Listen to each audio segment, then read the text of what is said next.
I'm Ben with the BTC Sessions, and this is your Bullish Bit, brought to you by bitrefill.com, your one-stop shop to live on Bitcoin and Lightning. They've got all the best gift cards, things like Amazon, Apple, Best Buy, Airbnb, Uber, and much more. You can even do hotel bookings, you can do all of your travel, and you can now grab prepaid MasterCards as long as you have a US address that you can input. Check them out today, bitrefill.com. Links are down below to sign up now. Things have just gotten really bad if you just kind of look at the basics. Like even just the US monetary supply, which is supposedly one of the most strongest, most resilient in the world, increased by 25% since the pandemic. $7 trillion dues that were printed, and then of course after the recent bailout of the customers of Silicon Valley Bank, like there's an implied, who knows, $7 trillion. It's probably more. I think it's in the over $10 trillion.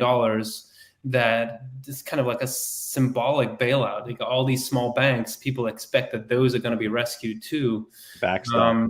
Other things, minimum reserve requirement was dropped to 0% in 2020. Like you can just look that up, that stuff.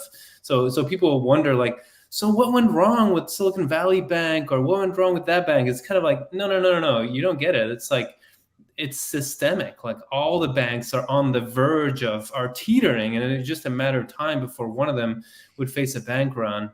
Right after, there was a paper that came out that estimated that the unrealized losses of kind of the banks that are in the worst shape in the US is between 1.7 to $2 trillion right now. So that's 186 banks that are really, really in trouble, that have that maturity mismatch in a very serious way, and that are just underwater, even mark to market underwater against the deposits that they owe. And then it's like, oh, but all these accounts are, insured by the FDIC. It's like, all right, well, let's look at the balance sheet of the FDIC. It's an insurance entity. It must have assets on their balance sheet, and you can see it, And what you see is that there's about $10 trillion in outstanding US deposits.